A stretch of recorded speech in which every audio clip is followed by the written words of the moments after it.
We got one more step here, and that is to really make this guitar top look terrible. This is the part where Bob Ross paints the giant tree in front of the perfect mountain, and you're like, come on! That looks horrible.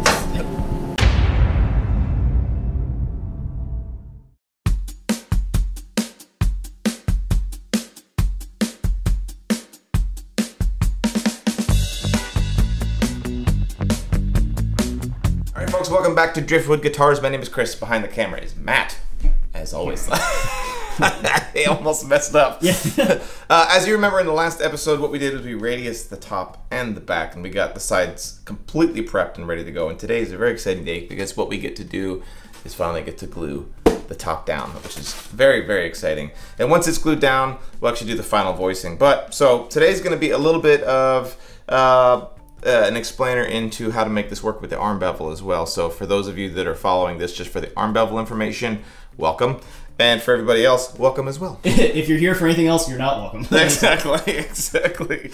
So what we're gonna do first is obviously, it won't fit because this giant transverse brace is in the way.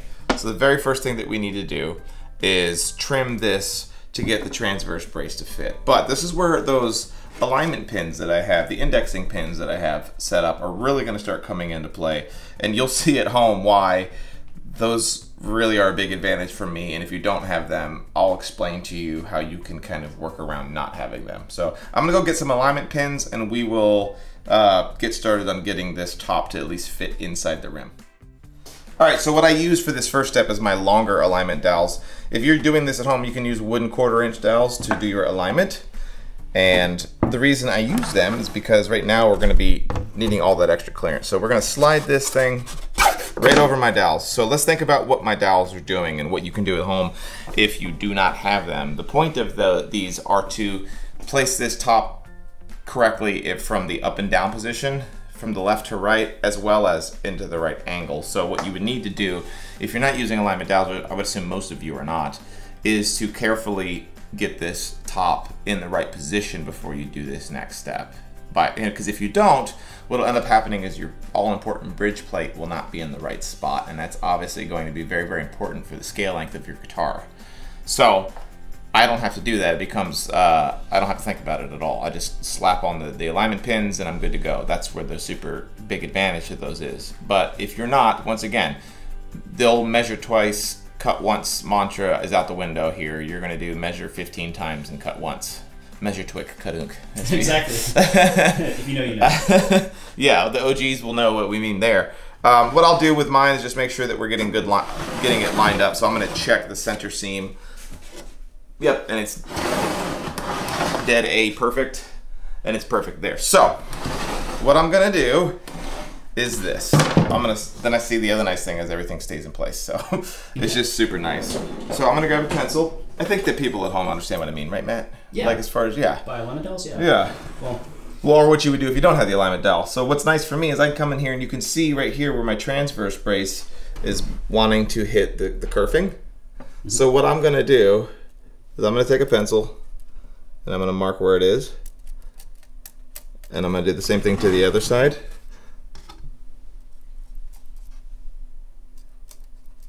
And then we're gonna pull that off. This is a multi-step process, but being careful you don't crack your top. I'm gonna use the old square here, and I'm gonna mark these lines, just bring them down.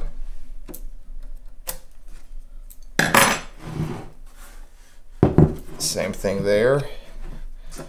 Don't mind as Matt and I have to do a dance today with the camera. And so what we're gonna do is we're gonna cut that out. I'm gonna remove that section. You might be able to get it through there, Matt. We're gonna remove that section with a chisel and a saw. So I'm just gonna carefully notch that. Being careful not to go into the actual sides.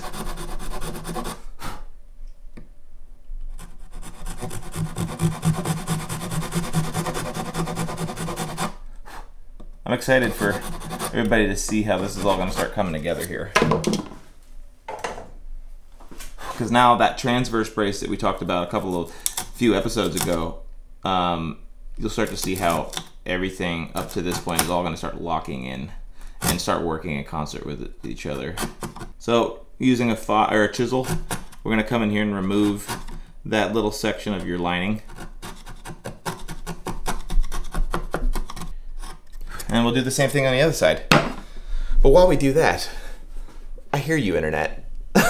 In the last episode, I talked about the, what was it, the diameter and the radius, and I got those two mixed up. I know the difference between a diameter and a radius. We're speaking off the cuff here as we do this stuff. I understand that a radius is half of the diameter, but you guys knew what I meant, so that's what matters.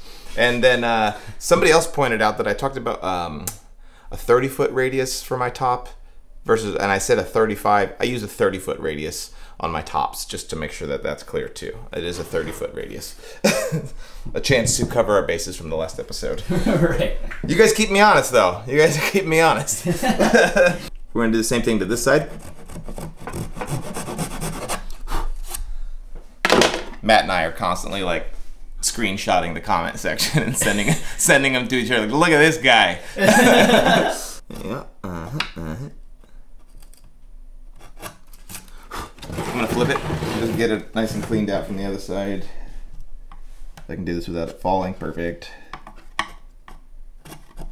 Okay, so now what we're gonna do is we're gonna put that top back on.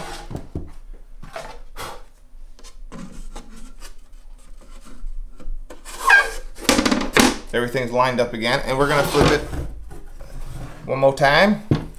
Let me get my pencil this time again. And what we're going to do now is we're going to mark the actual transverse brace. Mark that one there, and we're going to mark it here. And we're going to cut that part out. So then what we're going to do is that a lot of times I actually put this on here upside down just up so that it can be a work holder for me. These alignment pins, man, I'm telling you, I never get tired of how awesome they are. And then what I'm going to do is I'm going to take, you can see our pencil lines here that we've marked. And I'm actually going to take another, something that has a 90 degree on it, which is this. I'm going to transfer that line this way and that way. And we are going to cut it.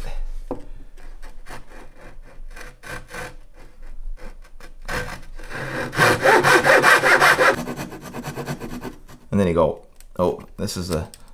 There we go. So I can see, you know, some people might ask, including me, I suppose, if you know the measurements pretty well off the top, why are you waiting until this late in the game to cut these to size if you have good notes and all that other stuff? Because every top's going to be slightly different. Okay, very slightly different width-wise, just depending on how it bent and everything. So I want this transverse brace to fit very tightly and locked into the sides, and that's why. There's certain things that are just not perfectly repeatable. Right.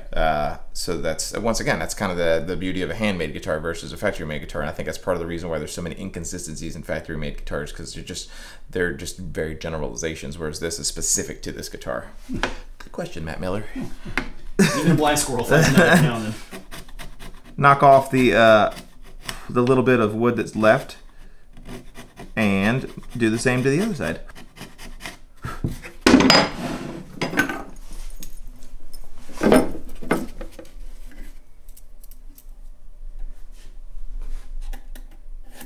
This lighting today is killing me. Oh, because of the glare? Well, no, it's not the glare. It's just I think there are clouds that keep passing over or something. I don't know, because like it one it's second back and forth. Yeah, it's just back and forth. Like it's if I have to go in and adjust the exposure or whatever. That's what I'm having to do on the Woodstock video.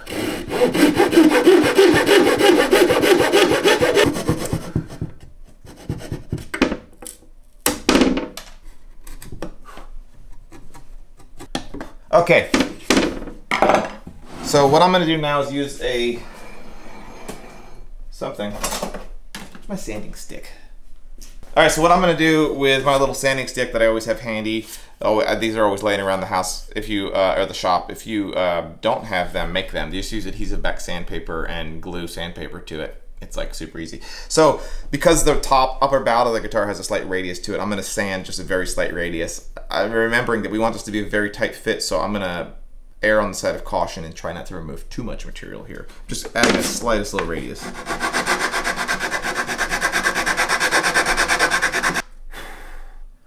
And we will work our way towards perfection. All right, so let's test her out. Let's see how she goes here.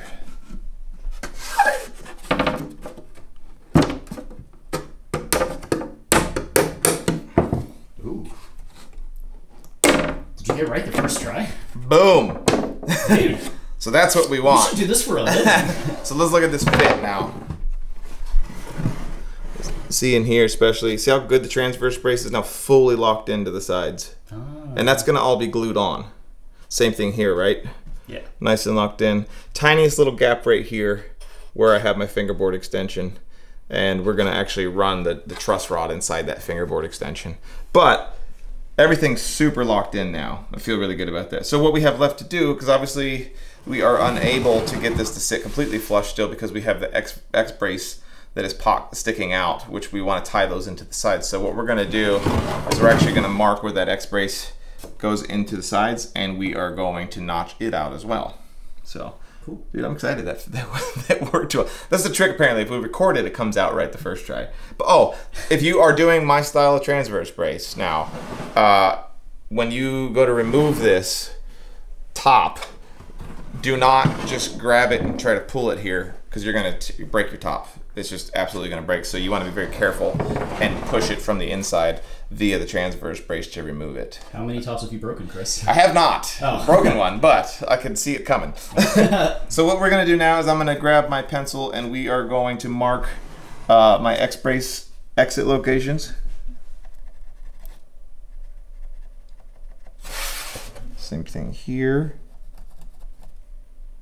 And it's harder to do these upper ones because the spreader is in the way. So I'm actually going to mark them from here if I can. It's a pain in the butt. Before we move the top. Oof. Very carefully pushing out. This is a nice fit. Uh-huh.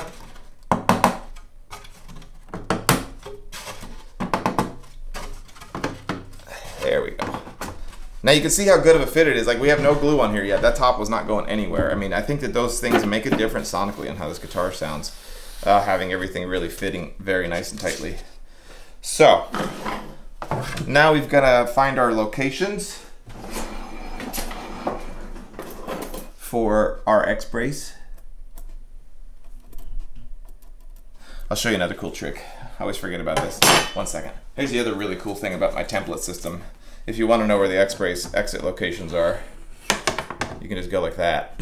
Hey. And then you've got your marks right there and right there, which is just another super handy. I'll double reference these with the marks I've put on the guitar, but it's just so many times, like as I developed this system with the templates and the alignment holes, I was like, oh my God, like it just speeds up so much of the process.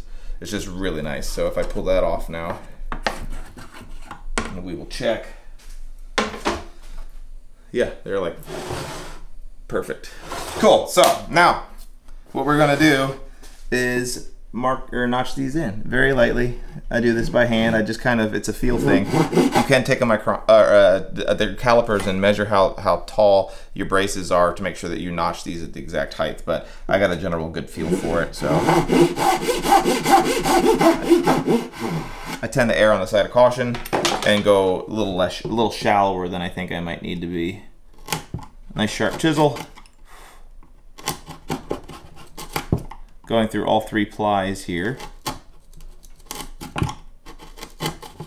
If you don't have sharp chisels, you can do this with a Dremel tool.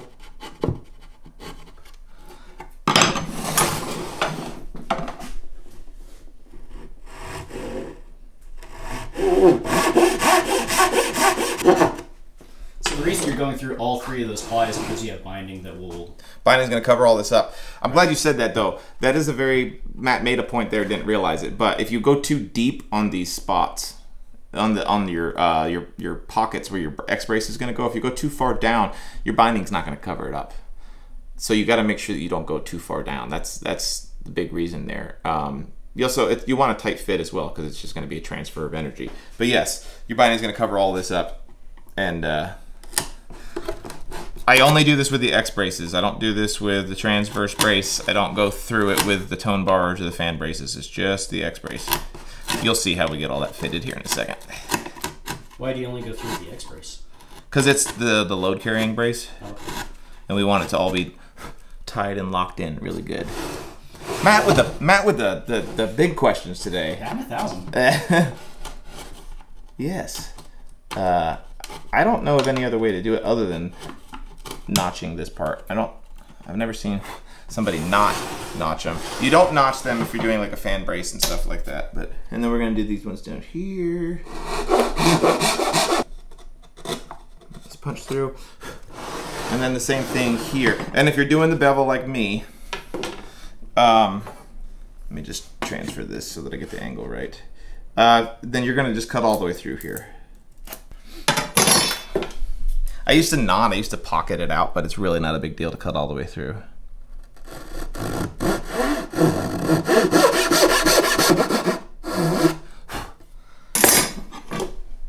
Yeah. Oh, very satisfying.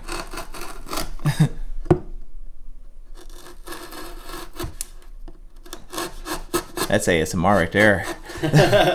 So, we should be ready for our first test fit. Yeah.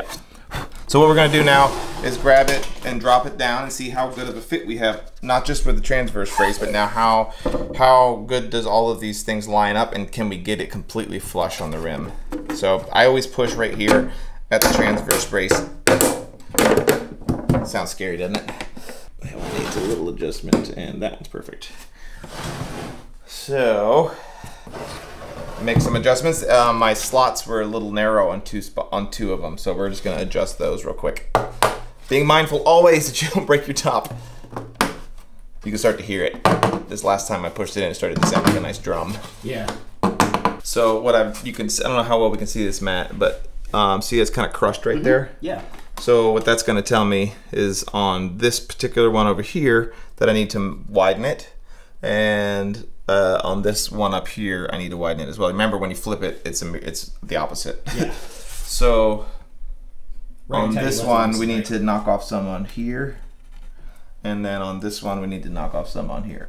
So you can kind of just read it that way if you want. A lot of times when I need to widen it, I almost just widen it by the kerf of the blade. It's not much at all. Boom. One.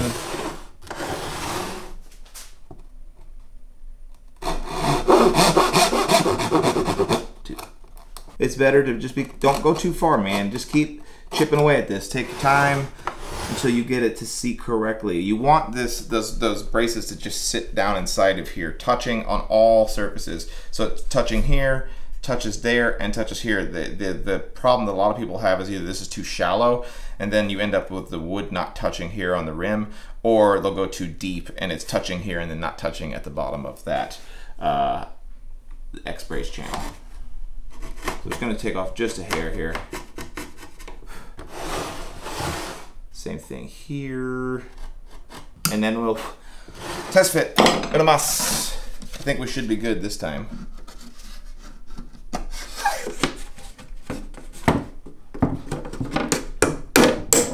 It's scary sounding every time I do it. Yeah. So there's a little pucker factor there. Beautiful.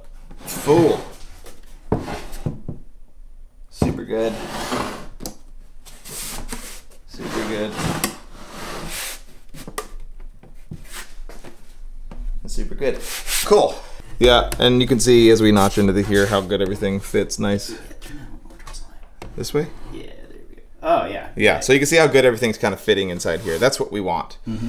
The glorious shot of that is what we want.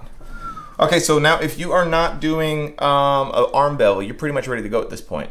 You're gonna go ahead and glue your top down. But because we're doing an arm bevel, we got one more step here, and that is to really make this guitar top look terrible. This is the part, we mentioned it in the last couple episodes ago, this is the part where Bob Ross paints the giant tree in front of the perfect mountain, and you're like, come on! That's what's about to happen here. We're gonna cut this giant chunk out of the side of this top, and it's gonna look horrible for now. But, so yes, what we're gonna do, if you're doing an arm bevel and you're following at home, we are gonna take our pencil, and we're gonna mark where the arm bevel starts, and we're just gonna trace it. That feels good. All right, we're gonna pull this off.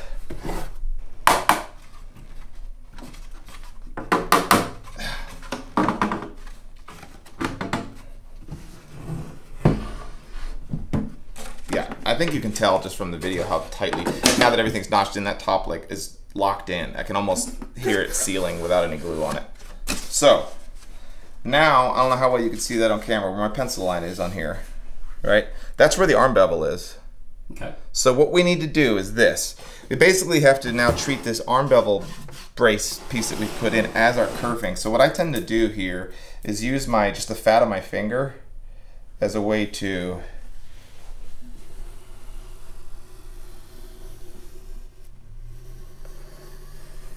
that's what my gluing surface is going to be. So I want to take this top and cut it back so that it matches where this line goes. Follow? Yeah. Good? Yeah. All right. So what I can do now is take my calipers, measure that. You can see it's kind of arbitrary with it. It's about a 1/4 inch-ish. And I'm just going to take this and we're going to start.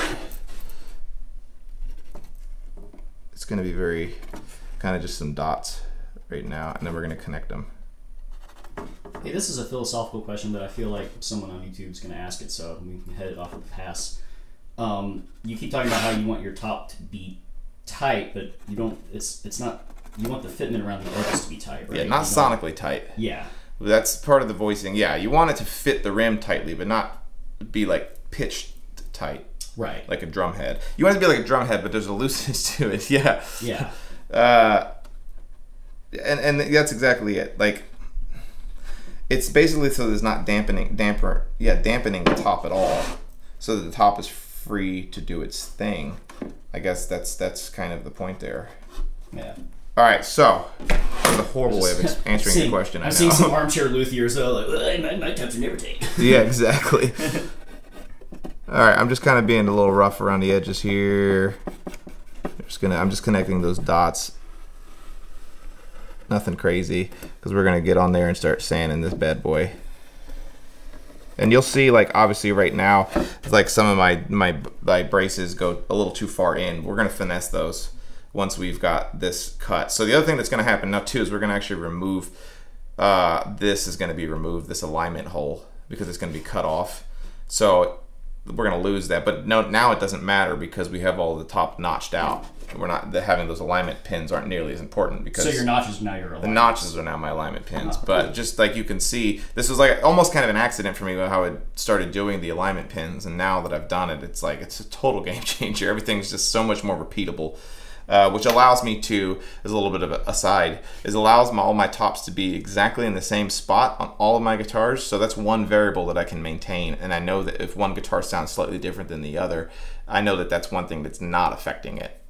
The braces being in a slightly different spot. What are you smiling about? I was saying, like, remember every Sesame Street episode, it was always brought to you by, like, a letter? Oh, yeah. We're like, today's episode brought to you by Alignment Dallas. Exactly. So we're going to get gnarly here, and we're going to cut close to this off with my bandsaw. And remind folks, it's a resaw blade, and it's dull. So I don't need, I know, it's old and it's dull. But yeah, so I'm going to cut most of this off. I'm going to be proud of that line. I don't want to get close because we're going to do the finessing on the edge sander and the spindle sander. So let's go cut that off real fast. All right, here we go.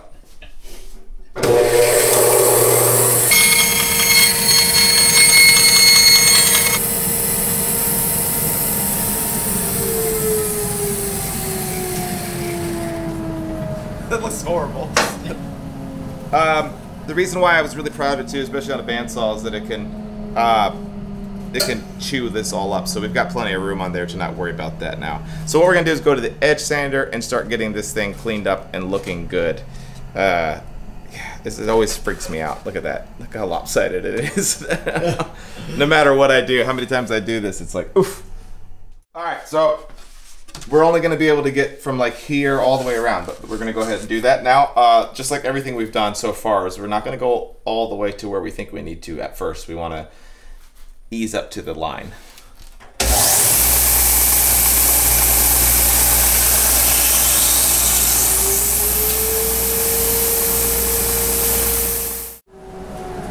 we switch over to the spindle sander. I'm gonna change that to my larger spindle because this is a little tiny, a little small.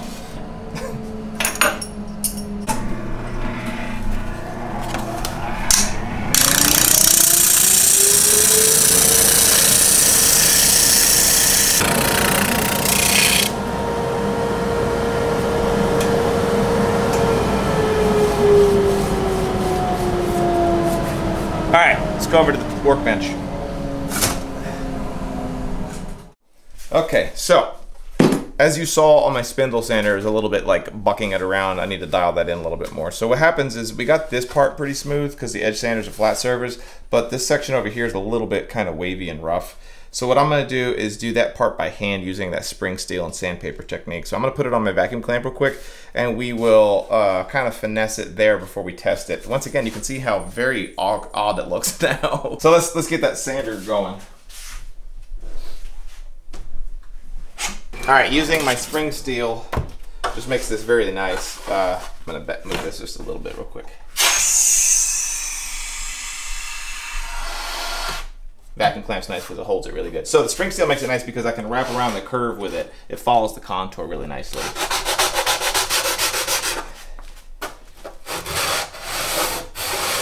So this part is very important that you get this super smooth because you don't know this yet if you've never done an arm bevel, but this is the part that you're this is the part that you're purfling, and if you're doing an abalone trim, is all gonna butt up against this. Basically, this is the line that your binding is gonna be on. So if this is a little bit wavy, you're gonna see that times 100 once you start putting purfling and all that stuff inside there. So you need to get it very, very smooth. That's why the sandpaper technique seems to work best for me. And I'll come in here and do the waist area kind of like this.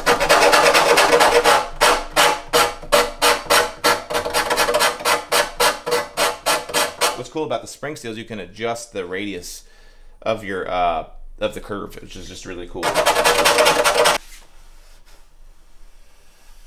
All right, so I think we're ready to test it out. All right, so what we're gonna do now is place this back on here again, and once again we've lost that one alignment pin, so we can actually go ahead and remove it probably, because it ain't doing anything. Everything will start to pop in place. Something about the camera's rolling. Oh, that line's like perfect. So everything's lining up very nicely, and I don't know if you can see here, Matt, where my pencil line was. Mm-hmm. See how now we're bringing that straight to that pencil line. Oh, yeah. The only thing that it's always a little bit of a trick here is to get this section so that it lines up really nicely. It can be just kind of hard. Same thing here too, is getting everything to line up really well down here. I can actually remove some material down here. And the same thing here, we're gonna remove a little bit of material kind of in this area. Just a little bit. Besides that, it's about ready to go on, so I'm just gonna make that tweak, and then we are going to adjust the scallops on our braces that need to be tweaked because of the arm bevel. But it doesn't look nearly as weird now that it's kind of on here like this, right? I mean, it still looks a little odd, but it doesn't look quite as odd. All right, so what we have is the top pretty much ready to go. But what we've ended up doing, because of this all being knocked off, is that these lobes are a little too close to the edge for me. So what we're gonna do is actually adjust these fan braces and adjust the height of this brace here just a little bit, just because we've now made the top smaller on that side. I've anticipated that a little bit when I was voicing the top the first time, but we're just gonna make some slight little adjustment here real quick. Because this, you gotta remember, this side of the top now is gonna be sonically tighter, so it's also gonna be stronger, so we can actually now afford to loosen it up a little bit. It's just little things like that you can consider. This is also the base side of the top, so it doesn't even have as much tension on it. Everybody freaking out about how low my fan braces are, that's fine. I've been doing it for years and it sounds good, and I know that. So you gotta remember, there's just such a tiny little piece of distance here. It's already gonna be very strong. So these braces right here, especially the fan brace, it doesn't need to be strong at all. We don't want any of this to be tucked into this area here, so I just wanna make sure I knock that down a little lower. This is like an intuitive thing that you'll know if you've been working on guitars for a long time, as far as when to stop.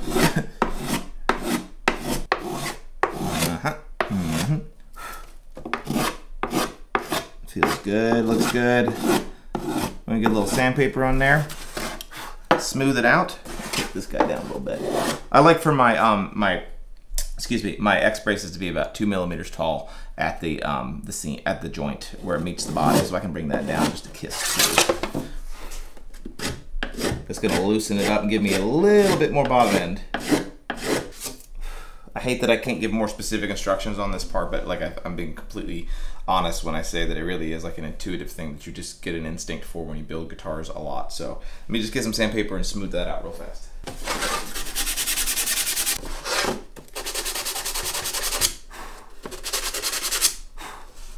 Yeah, it looks like you can see stuff there, but it's perfectly flat. You really can't feel anything, and that's what's important. Just make sure we get it just a little bit smoother. All right, so we are about ready to glue this thing on. We're gonna do one more test fit real quick. Dry run. Make sure we're happy with it, and then we're gonna glue it down. I was gonna say something. Oh, just taking your time. Once again, take your time. This is the last chance we have to do any sort of voicing free plate. We're gonna have one more chance once this is glued down, and I'll cover kind of the way that I do my voicing once the top is glued on. So we do have one more chance to finesse it to get it right. But at this point, you should be 95% of the way there. Let's test it. Make sure we're getting good everything, because we don't want to decide that it needs changes once you've put glue on it. Just beautiful. You can to confirm, excuse me, you can confirm that you're getting a good fit by doing this. If you want, take your pencil, mark a new line out here, and when you pull it off, you can just check and make sure. This little spot here, we're actually going to be able to adjust with chisels once the top is glued on and the box is closed up. We can actually make that feather really nicely, because remember, we want this all to slowly, gradually turn into a bevel. Naturally, it has to just basically, like the binding is melting into a bevel. So you want the transition to be very smooth. But I think we're ready to go. So we're gonna move the Go Bar deck over here and glue this thing down, and that'll be the end of the episode. Feels good? Feels good. Yep. Yeah, okay. All right, old trusty steed, the Go Bar deck, back in. So what I have here is the 15-foot radius, because that's what matches our back, because that's what's gonna face down. We're gonna set our top in here, or our body in here, like this. All right, everything's good to go. Before you glue it down, make sure everything is exactly as it needs to be. But yeah, so we're gonna, I'm gonna put some alignment pins back on here because it'll hold my acrylic template, because it has one more trick up its sleeve, the acrylic template does.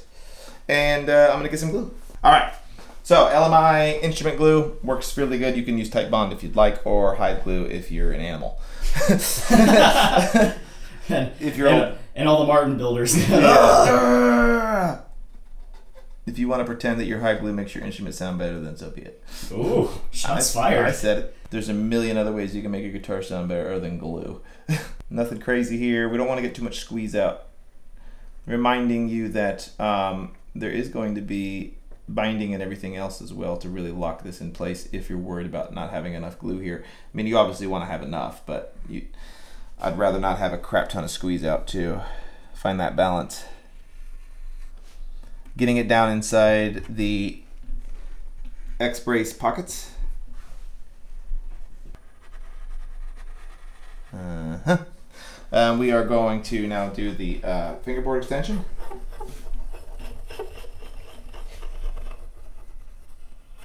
And we are going to spread that nicely. Nothing crazy. We're gonna do the same thing here. I like to just kind of like a tapping technique.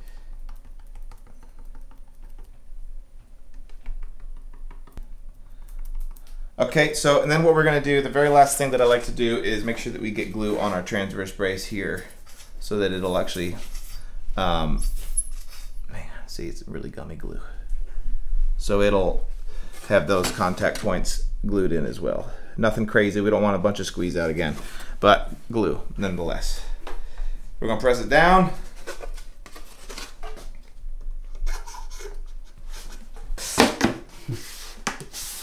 And then I take my acrylic template here one more time, And it goes on there. The nice thing is that it lets me know where all my braces are, right? But it also acts as a clamping call, which is really a nice thing as well. Boom. And I just start going to work on it with the go bars. I kind of get a couple of points of contact. Using my template as a guide, I can kind of make sure I get go bars in the place where the braces are popping out, and then I'm gonna go around and check and make sure that we're getting good contact, and then I'll go to work and make sure I get all the rest of the clamps on. So at this point, just checking. Make sure that you've got everything seated correctly. And it looks good. So now we're just gonna let it rip. So the only other thing that I would say to make sure that you do is that you're getting go bars on top of that fingerboard extension. But besides that, this thing is glued on, ready to go. We'll let that dry for at least an hour before we pull it out. Of course, because we're shooting this video series, we'll let it sit for much longer than that. It'll probably sit here until a couple days from now. But I think that's pretty self-explanatory, right? Your mileage varies based off of whether you're doing an arm bevel or not, but just taking your time, making sure that it's a good, nice and tight fit. These things matter on how your guitar sounds. So it's easy to think that the only thing that matters, I see so many conversations about just like tone woods and bracing patterns. And there doesn't seem to be a lot of conversation in just doing all of the steps a little bit better, making the guitar much more constructed better is going to make a better sounding guitar. So pay attention. I appreciate everybody who's been following along for the build series here. It has been a lot of fun. I think what around like the 15th, 16th episode? I'm going to edit this and correct you, so it doesn't really matter. We joked when we did the first episode it was going to be like a 50-part series, but it probably will. Thank you to everybody who has supported us on Patreon. I will put a link down below here. And to everybody who's bought shirts, everybody who's been commenting and keeping the community going. If you guys haven't done it yet, make sure you check out the introduction to the Woodstock video series. That we are actually going to be launching the very first video of that later this week, so in a couple days. But the introduction video is the video that came out right before this one. So check that out if you haven't looked at that yet. And yeah, I think that's it, right, Matt? Yep. Yeah. We'll see you guys on the flip side. Thanks, guys.